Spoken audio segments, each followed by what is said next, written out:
தற்போதைய அண்மை செய்தி, மயிலாடுதுறையில் காதல் விவகாரத்தில் இளைஞர் ஓட வெட்டி படுகொலை செய்யப்பட்ட நிலையில் உறவினர்கள் சாலை மறியல் போராட்டத்தில் ஈடுபட்டிருக்கிறார்கள். அது குறித்தான காட்சிகளை நாம் பார்த்துக் கொண்டிருக்கிறோம். இளைஞரின் மரணத்திற்கு நீதி கேட்டு உறவினர்கள் சாலை மறியல் போராட்டத்தில் ஈடுபட்டு வரும் நிலையில் விவரங்களை நம்முடைய செய்தியாளர் செல்லப்பா வழங்க நாம் கேட்கலாம். செல்லப்பா, மேலும் விவரம். வணக்கம் ஷாம்.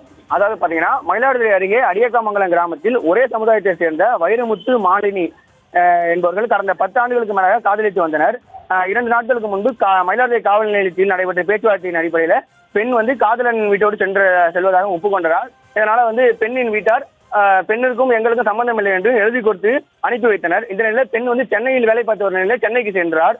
இந்த நிலையில் காதலனை மர்ம நபர்கள் நேற்று நள்ளிரவு மயிலாடுதுறையில் இருந்து புறப்பட்டு தனது வீட்டிற்கு சென்ற காதலன் வைரமுத்துவை ஓட விரட்டி படுகொலை செய்தனர்.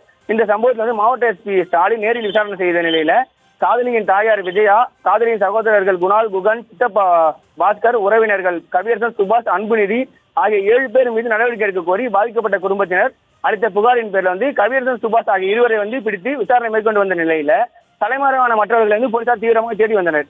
இந்த நிலையில காதலன் கொல்லப்பட்ட விவகாரத்துல குற்றவாளிகளில் அனைவரையும் கைது செய்ய வேண்டும். காதலியின் தாயார் விஜயா மாற்று சமூகத்தை சேர்ந்தவர் என்பதால் அவர் மீது எஸ்டி பிரிவில் வழக்கு பதிவு செய்ய வேண்டும். வைரமுத்தின் குடும்பத்தினருக்கு உரிய நிவாரணம் வழங்க வேண்டும்.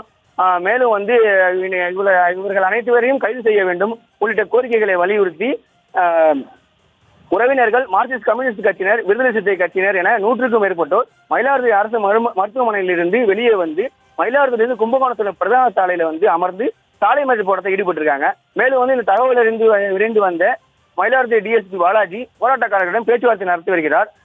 தற்போது மயிலாடுதுறையிலிருந்து கும்பகோணம் செல்லும் பிரதான சாலையில் போக்குவரத்து பாதிக்கப்பட்டுள்ளது. இந்த பேச்சுவார்த்தை தற்போது நடந்து கொண்டிருக்கிற நிலையில உடன்பாடு ஏற்படுவதற்கு வாய்ப்பில்லை என்றும் உரிய நடவடிக்கை எடுத்தால் மட்டுமே பேச்சுவார்த்தை கைவிடும் என்று போராட்டக்காரர்கள் தெரிவிக்கின்றனர். மேலும் காதலி சென்னையிலிருந்து இங்க பெற்றோர்களுடன் கதறி அழுவும் சாலையில் அமர்ந்து கதறி அழுவது, உறவினர்கள் கதறி அழுவது அனைவருடைய சோகத்தை ஏற்படுத்தி இருக்கிறது. இந்த தாய் மாட்டு சமூகம் என்பதால் இந்த கொலை நடந்திருக்க வாய்ப்பு உள்ளதாக என்று கூறினால் ஷாம்.